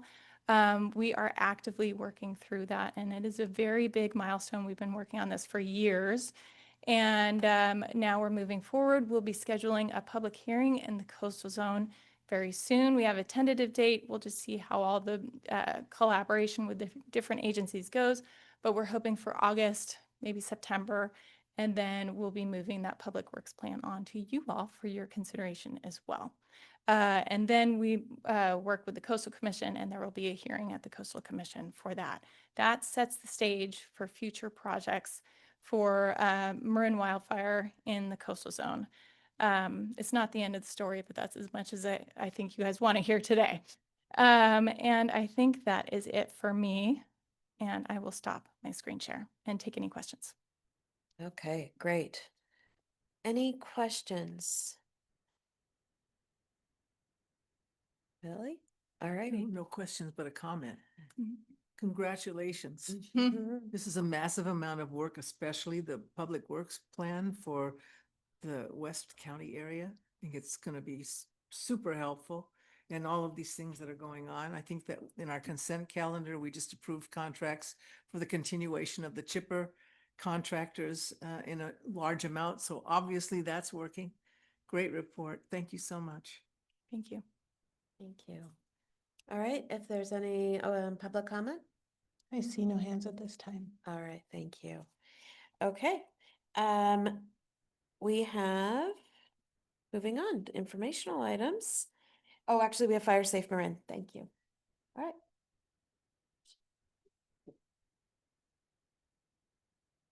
Bill is taking his chair to have a seat. Fiscal responsibility. Thank you very much. Appreciate your time this afternoon. And my name is Bill Tyler. I'm representing Fire Safe Marin, and I'm going to be giving you an update on the May Public Education and Outreach Program and materials. And I've asked Mark to go ahead and share a slide here that you can follow along. In the packet itself are upwards of 30 pages of information to update you on all of the things that are happening. And I hope that you get a chance to look through that packet and read through it. Last year, I think there's sort of an evolution on how to share this information and how to make it digestible so that everyone can engage with the materials. And in an ongoing effort to do that, wanted to share some of the highlights, but also didn't want to leave behind the fact that all that material is there. And for any of you that have questions about that material, happy to answer those as well. The way to read that too is those light bulbs, those little highlights are really what's new, what's happening, what's different. And so if you have a limited amount of time, I'd really focus on those light bulbs as you move through the information. But a lot of data there to mine. Starting off just with the highlights from May, we did complete an additional training video. It's part of the Fix the Risk series. And the intent of Fix the Risk is to show in a visual way, in an interactive way with homeowners, exactly what needs to be fixed. These are items that are commonly found when you open up your risk reports. These are common items that can be done either by oneself or by a contractor. And so this time we've completed the 4th video in that series, and it's the gutter guards. Excuse me, we've done gutter guards, vents, zone 0, soffits and eaves have all been completed. The fence and gate will be finalized, and we've had about 3,000 views collectively since those were published. back in April and May. We've also received a grant from the Marin Community Foundation. This was something that Fire Safe Marin independently applied for, and it is to enhance one of the approved work plan items that has to do with workforce development in the construction industry, so that we can train those people in the trades that are doing the work. We can give them the explanation and the why behind the specific areas that they're working on. So whether it's roof, gutters, eaves, vents, siding, decks, fencing, etc. There's a clear explanation of what needs to be done. They can visually see it and walk them through it. And what we're doing with those Fix the Risks is we're expanding that. So this grant has allowed us to expand on the workforce development and really raise the level of the type of work to create a learning system online so that contractors can go online for free on their own time, working with the Marin Builders Association, and they can get some continuing education around this. And our intention then is to identify those contractors that have gone through those trainings and help them connect up with the citizens that need the work. So we have a ready supply of known folks that need the work through the assessments, and we want to try and connect them with contractors that understand what the problems are and can do that expert work if it's needed. So this grant is going to expand on that program that's been approved under the existing plan and really take it to that next level. The intention is also to do a complete Spanish version of the same program so that it is both in English and Spanish, available 24/7 to people with no cost. So we think that's serving a need that is basically unserved at the moment. We've had a lot of increased asks for community events for us to attend. We've seen an uptick in requests for fairs or neighborhood gatherings. In May, we had 8 events. There was about 560 interactions or engagements as a result of those events. You heard earlier Ann talk about the kiosks. Those kiosks are static displays that have the materials both in English and Spanish that can meet people, where they are in their everyday spaces. So whether it's a hardware store, whether it's a library, etc., those materials are there in English and Spanish. And we've had a tremendous response back from the buildings and locations where those kiosks are. And we know that people are going through those materials because we're having to replace the materials. So there's been a good engagement level with that also. And the intention now through this current work plan is to expand the kiosks into other areas. We also, through public education campaigns, we've promoted the Wildfire Preparedness Month, highlighting MarinWildfire and its member agencies. So perhaps if you're one of the individuals that still reads the Marin IJ, you would have seen this 8-page, some people still do, you would have received this 8-page colorful information section that talks about Marin Wildfire and who we are and what we've done. And I'll go through that in a minute, but we have this both in this hard copy that can be distributed, at tabling events, or it can be also distributed digitally, and I'll share that with you in a second. Let's see. We've had messages appear in over 500,000 times in May through the digital and print.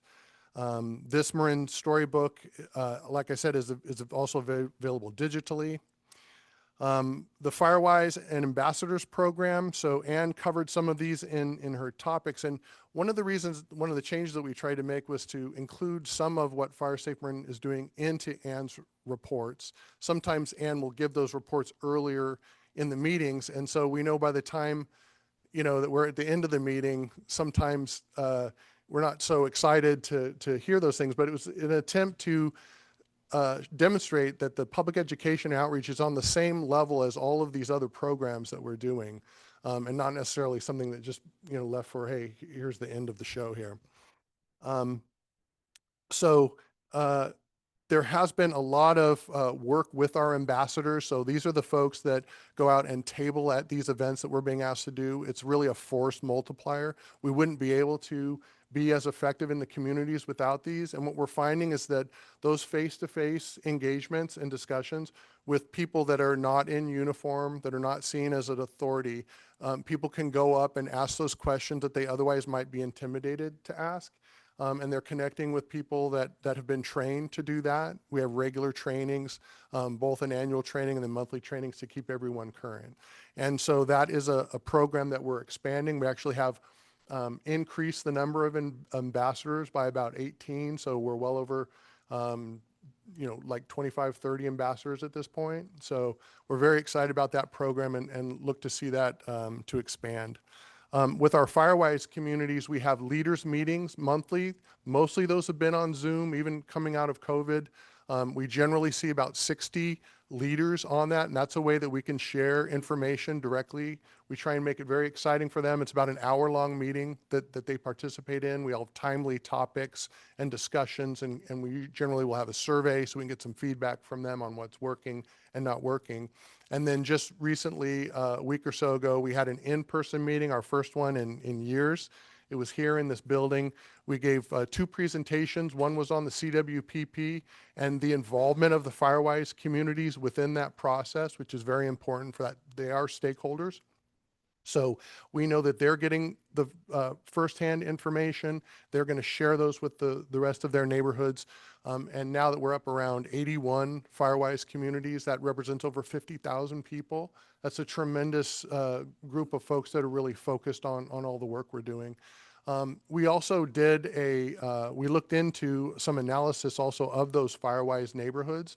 And what we found was that there is a 30% increase in, for example, opening your report within the Firewise community. So we know that this is a group that we need to spend more time in. We need to expand the Firewise groups.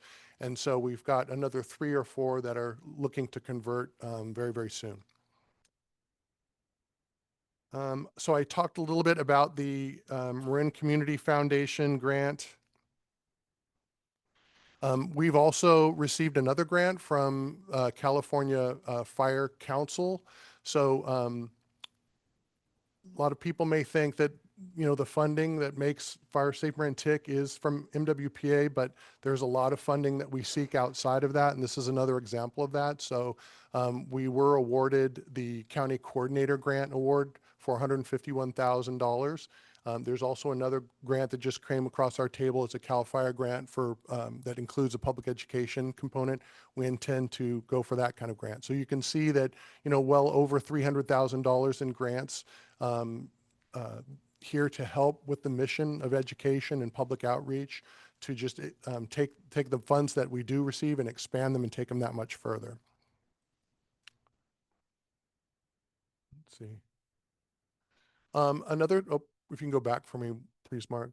Another thing that we participated in with the Fire Safe Councils was Fire Safe Marin was asked to be interviewed. It was about an hour-long interview with a CAL FIRE grant where they're trying to look at what are the best things that are happening, what are the gaps, what support do Fire Safe Councils up and down California actually need.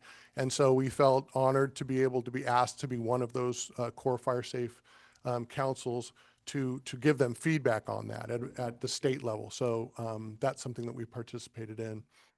You mentioned earlier, Ann did, that we did receive 2 awards for a couple of videos that we put out there. And why I'm reiterating this point is because it speaks to the quality of the work that's being done. There's a large family of measures that are applied, to all of the different areas of our programs. And so, they might be quantitative, counting how many of this or that, and then there's the quality of something. And I think even though we have not yet completed all of the measurements, they have not yet been identified fully for the goals of public education in this organization, we still are looking at both the quality and the quantity of the work that we're doing. I'll show you in a moment, we capture everything that we do and we assign it to one of those goals. And I'll try and help clarify that in a minute. And then if you can go to the next page for me, Mark. this is a new form that is the very last page in the report. And so what we've done, and this is a draft, what we've done, for example, is we've broken down some of the programmatic areas of education on the left-hand column, far left-hand column, and then you'll recognize the different zones: Central, Novato, San Rafael, Southern Marin, and West Marin.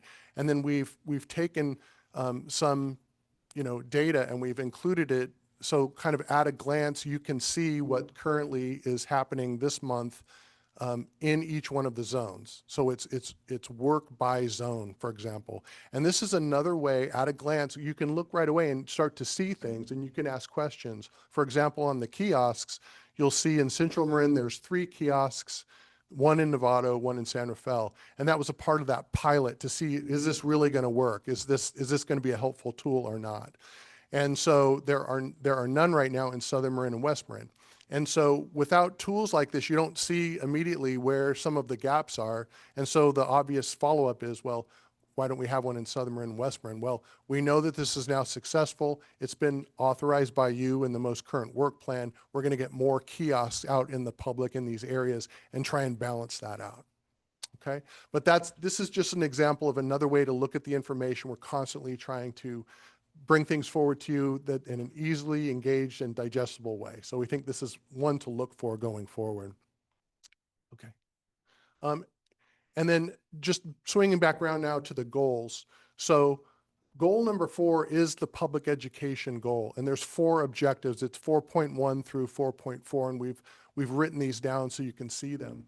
If you look over on the right-hand side, it says activities in support of that goal and objectives, and then they're listed there, what those things are. And I'm not going to read them for you, but I just want to demonstrate that despite the fact that the measurements have not yet been completed by this organization for this particular goal, that doesn't mean that the measuring isn't being done both qualitatively and qualitatively within the work that we're producing. And it's very easy for us to, as we see the work that we do, place it in one of the categories that's going to have a measurement. And I think you'll see very quickly will far and exceed those expectations that people have. And so when you ask, how do we demonstrate our program's worth? This is one of the ways that we're going to be able to do that. The other thing I wanted to point out is activities in support of building awareness. A question had come up from this body about, well, what are we doing to sort of promote and trust MarinWildfire? And so there are items listed below that have happened recently. So, and then now if we can just go back to the very first slide, Mark. And then if you can click on that link for me. So this is the digital copy of this. So every story, every photo is taken from somewhere else in some other part of work that we've done and put together in a different way, constantly changing, constantly refreshing, in ways that are pleasing to look at. All the aspects of this, the photographs, the colors, the size, the spacing is all carefully thought through in order to try and connect with that audience, the tone of the article, etc. And so if we can just flip through a couple pages, I want you to see it this way. It's very attractive. We try and use a lot of photos. In this case, it's some of the vegetation projects, the before and after photos, and they're intended to make you look at it and want to read more about it. Here with protecting homes from wildfire, identifying some of the key factors that are showing up in all of our assessments. And on the right-hand side is the logos of the fire agencies that help support as stakeholders and partners. And so we wanted the fire agencies to be able to see themselves in the materials. You know, we've done a lot of work trying to get the messaging right. Now we want to make sure that everyone sees themselves in the material. So this is a nod to that. Also here, helping residents take action, the introduction also and the reminder about Ember Stomp, the chipper programs, the grant programs. It's a great overview in just a few pages, you know, well done, that allows the public to connect and build trust and remind them that this is where their funds are going and being spent. Next page, please. And then the last page really tells the whole tale. MarinWildfire at the top, all of the member partners, including, you know, the cities and towns logos, along with all of the residents of Marin, acknowledging them, in that way, spatially with all of these partners working hard behind the scenes. So this is Marin Wildfire. And what our hope is then is when we take these back to the agencies, that they will post these on their social media sites and on their websites and Facebook, and they'll just be able to use this. So this is sort of an evergreen document. And this also helps us, if you think about it, plan for that next 10 years. People need to know now about the impacts that we're having. If people say they haven't heard about Zone Zero, yet, there's going to be more messaging and things to follow. But all answers are here within this group. This organization has all of the answers for everyone. There is someone here that can do that, and that's part of our mission, to be able to get that answered for them as well. So that is the end of my report. All right. Any questions? Yeah. Julie? Bill, I think when you were talking about the Firewise meeting, you mentioned the presentation about the CWPP that Charlotte did, which was great. Yep. But I don't think you mentioned that you gave a fabulous presentation about the new mapping and Zone Zero. Mark, maybe you could circulate that recording to everyone, because it was very substantive, very detailed, and really appreciated by everybody.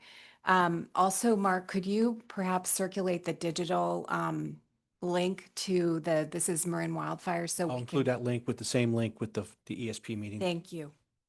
Yeah, great. Barbara? Yeah, thank you, Bill. It's nice to see you in this new forum. Really appreciate the presentation. A couple of things I wanted to ask. I do read the 30-page reports, but I think one suggestion I would have for you guys to consider is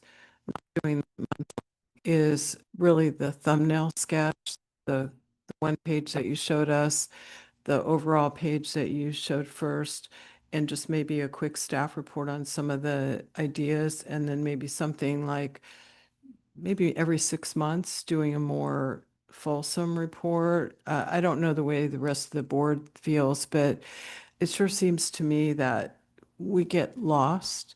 And like you say, we often aren't able to get to the Fire Safe Marin report. So if we had some really quick thumbnails that would just jump out at us, I feel like that would help me more. And then and that's just sort of a question to think about. But the other thing is, I would suggest to Fire Safe Marin that you consider adding Google Translate to your website. That is now up to 249 languages. We do it on, and I would hope that we would do that on Marin Wildfire as well. We do that on our city's website, and it works pretty well. It may not work on everything, but I just think, I think the Spanish translation is excellent. We do have other folks in Marin that speak other language, so it may help provide more reachability. So thank you for the great report. Barbara, I'm just going to comment. The translation is there on Fire Safe Marin. It's at the bottom of the page. Okay, I usually look at it for the top of the page, so thank you very much. Other questions, Catherine? To that point with what Barbara had said, hi, Bill, nice to see you. I think the work Fire Safe Marin has been doing in the last 4 or 5 years about translating and about creating all the materials and the videos in Spanish and other languages is really showing, because I'm looking at page 20 of the video performance, and the top 4 videos of the most amount of views, 3 are in Spanish. And the top #1 view of video, and I don't speak Spanish, but it looks like it's about Zone Zero and how to prepare for Zone Zero, overwhelmingly had over 10,000 views. The next one down is 5,000. So you're hitting the mark somewhere in here with, and I think that is really showing that the focus on the translation and getting out the message in there, to specifically for the video performances. 10,000 views is pretty incredible, considering the next one down being a half of that. So thanks. Yeah, no, for doing thank you this. for pointing that out. I would just also like to share that we hire a culturally competent Latina to go through all of those materials and translate it for us so that it's not just simple word for word translation. It's, the essence of it and how to best communicate that is contemplated as the materials are put together. And so, there's over 80% of all of the materials that we have are done that way in Spanish. And I just think sometimes that gets lost or not fully understood, the care and consideration that goes into that. And that includes sharing that with all of our partners, including our fire service folks. I've gone to the fire prevention officers meetings, I've gone to the fire chiefs meetings, and I brought a green folder that has dozens of the materials and handouts that we have, both in English and Spanish. And when people pick that up and they feel how, it's as heavy as the other one, they're amazed that that exists. And so I think that it's important, and we're moving in that direction to make sure that all of our agencies are understanding that and embracing that and utilizing that in a co-branded way. Catherine? I'm going to come at it from a different angle. I think all the work that you've done in the past, everything is wonderful. A lot of it's based on personal relationships of Rich and the past people who were on the staff and who did this voluntarily, and also the ambassador program. And it's people to people from Fire Safe Marin and to my neighbors.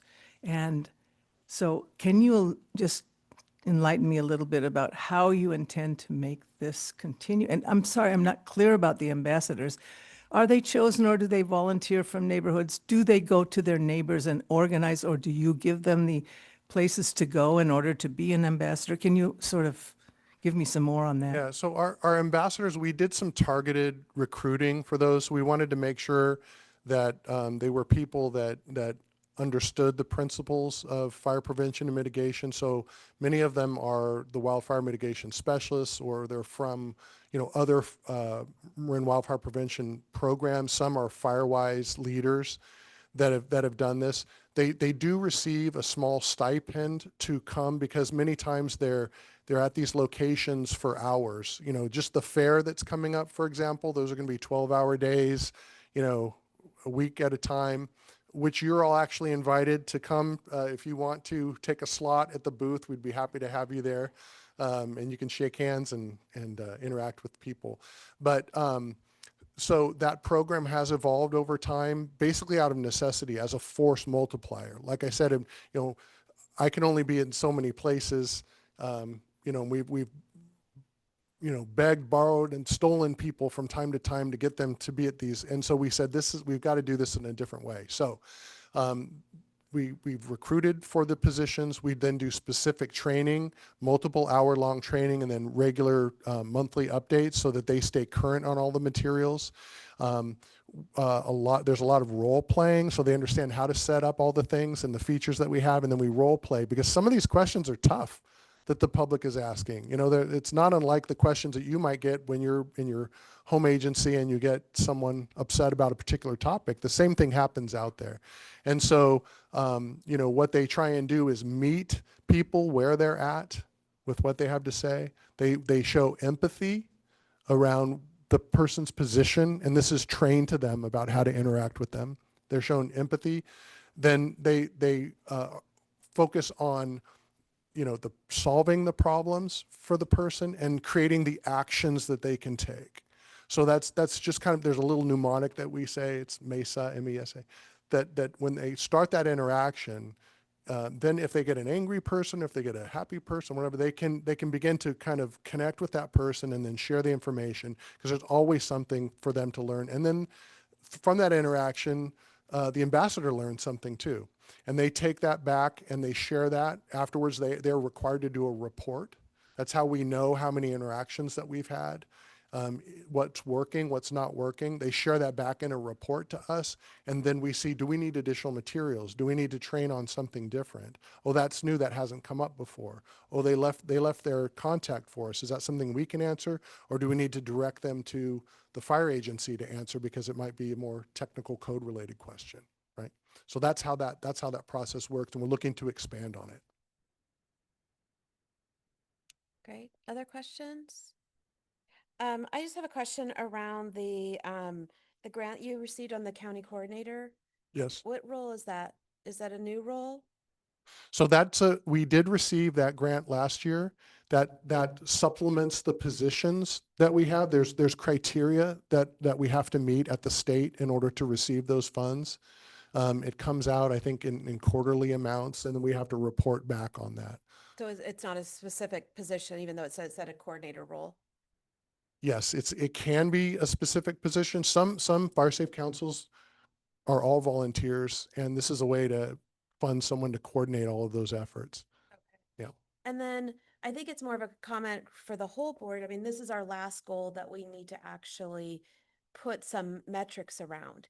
And we have a goal of public education, but in a way, public education is a strategy to something else. And I'm thinking about, what really is our goal around all the work that we've been talking about. And it's really, probably defensible space, or it's number of homes who've reached 100% zone zero, or whatever that is. So looking at the strategies that are used by Fire Safe right now, whether it's trainings and videos or ambassadors, how would you rank which ones would be the priority to reach if our goal does end up being defensible space and getting to zone zero? What do you think are the biggest drivers? Well, first of all, the goals exist. I don't know if you want to pull that slide back up, that one of the last ones I had. It's goal number 4, so it's been identified for public education, and then it's 4.1 through 4.4. And each one specifically lays out a target audience. And so we know what those goals and objectives are. What we don't have is the measurable part about what's the quality of what's. That's what I'm saying. Yeah. Yeah. Right. That measurable part. Yeah. So your question then is, of the programs that we're doing, which one would I prioritize? Is that what you're saying? And I think Charlotte has a point too on this, because it is really talking about public education at the beginning was a really important goal because we didn't have any. We had to really educate about MarinWildfire. We had to educate about defensible space. We had to educate around so much.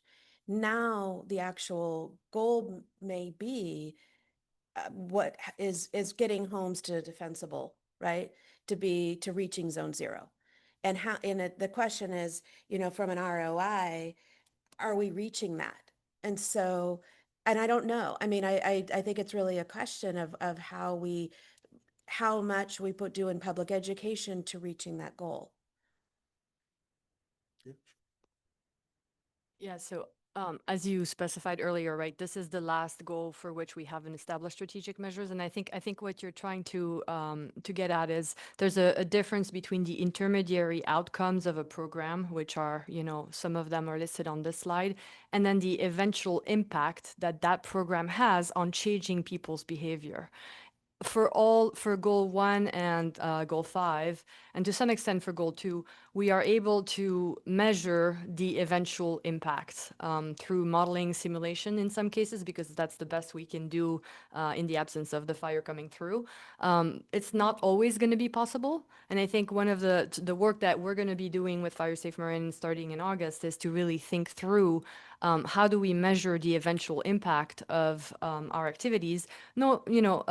Acknowledging also that Fire Safe Marin is not the only player in reaching, for example, 100% compliance in Zone 0, or in getting residents to resolve some issues in their report. Fire Aside, for example, is doing communication on their own. So there's multiple different actors that play a role. And to some extent, I would like to propose to the board that it doesn't really matter who the actor is. What matters is the end result, right? We want people to resolve things on their properties.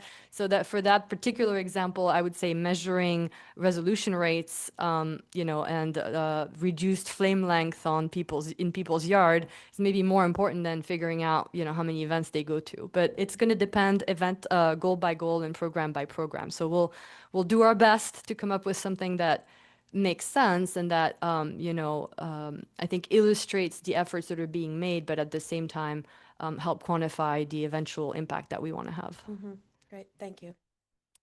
Yeah, and I would just add that, as an example, the Firewise, communities and neighborhoods that I talked about earlier, by working with them closely, by continuing to give them real strong information, growing them, their contacts, they become a force for change in their communities, and they can enroll more and more people to participate. And if we can expand those Firewise groups, I think we'll have a tremendous change occurring. And that fact that I had mentioned earlier, just within that group alone, 30% greater open rate of their reports, almost a third more change of an item that was actually identified. It was my neighborhood that were last year where we piloted providing people I think we did the first 10 people who opened the reports or randomly redrew names, received a gift card.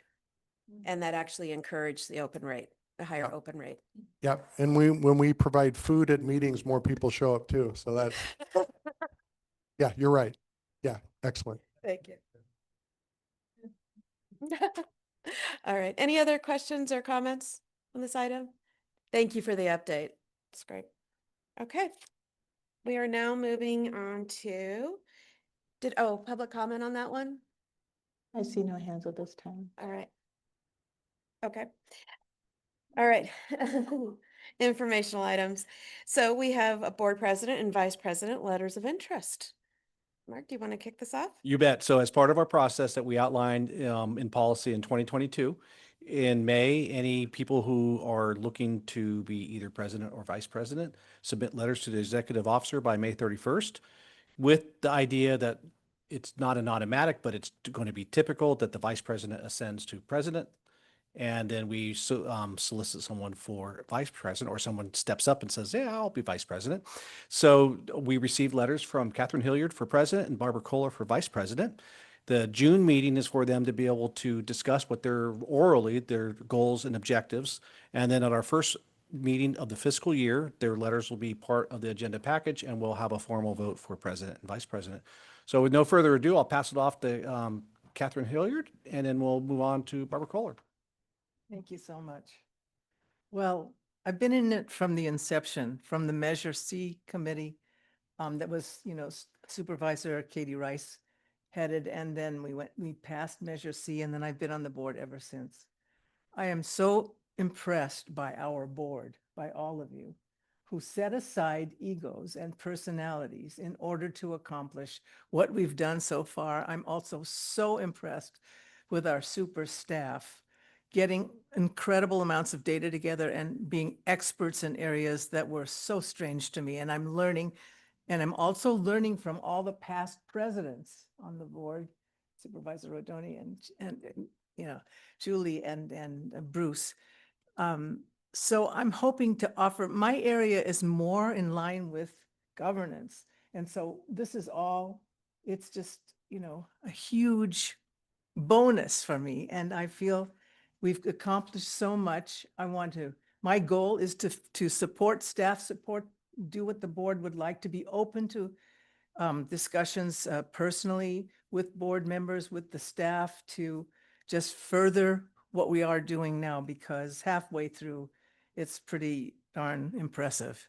And so getting Measure C approved a second time is, I think, is really important, one of the important things that I'm looking at. So it's from the heart. I mean, I just feel it would be a tremendous honor to be your president if you so choose. So that's it for me. Unless you have any questions about my background, or I have a bio and all that stuff, but. All right. Barbara? Yeah, thank you. So I'll tell you a little bit about me and then some of my goals. So I've been on the Fairfax Town Council for 12 years, which could be pros and cons, and particularly now, and mayor 3 times. I've served as a member of the MWPA board since day one, also served on the campaign to ensure the passage of Measure C, and as the alternate for the executive committee. I'm honored to be a member of this board, and I'm pleased that I, along with all the board members and other stakeholders and staff, have helped Mark lead the agency through its early days to be fully mature with cutting-edge approaches for wildfire prevention in our county and potentially beyond. And proud that we have done so using science and environmentally sound practices to do so. In the very early days prior to Mark's hire, when Chief Weber was juggling serving as our executive officer and as Marin County Fire and Ross Valley Fire chiefs, I quietly suggested to him and our then president, Bruce Goines, that we consider hiring Jean Bonander as the interim. And I think 5 minutes after I called Bruce, I first talked to Jason to make sure he wouldn't feel offended. Bruce was on the phone to Jean, and we all love Jean, and she helped provide that bridge and still helps us today. One thing that's a little different about me, I'm a trained scientist with significant experience with environmental matters and climate change, which may provide a unique perspective to some of the issues we face. So some of the things I would like to do as vice president, assisting the board and the president, assist our board staff in implementing Zone Zero throughout our member jurisdictions. Education is key, and we know this is going to be a really big challenge, and there'll be a lot of resistance. Continue to advocate for resident grants for D-space and home hardening. Continue to advocate for shaded fuel breaks and evacuation route clearing. Continue to ensure the board in its decision-making uses sound science, uses environmentally sound best practices, be fiscally responsible and cost-effective within the bounds of Measure C, provides constructive feedback on projects and practices and questions where appropriate, provides clear guidance and transparency in our actions, and encourages innovation. I want to support our staff needs, support our ATC, ops, and community oversight committees, and work closely with the executive committee and the president. While I think we all want to work towards the renewal of Measure C, and one of the things we are going to have to be very careful about is keep this separate from board work, because we need to keep political campaigns separate. I talked a little bit about my experience. I've also served on a few ad hoc committees on the board, and just a little bit about other relevant disaster fire prevention work. As I mentioned, I've been the mayor 3 times in Fairfax, and only the mayor can convene the Fairfax Citizens Disaster Council. I'm the only mayor to do it 3 times since 2006. No other mayor has done so.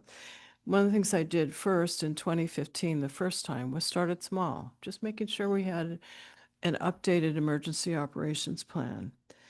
In 2019, I called for something kind of innovative, not just updating our EOP, but I wanted community-friendly evacuation maps. Todd Lando, Michael St. John said, can't do such a thing. And I pushed and kept pushing, because we can't wait for the emergency responders to knock on our doors. And our mutual threat zone maps don't help me get out of my house.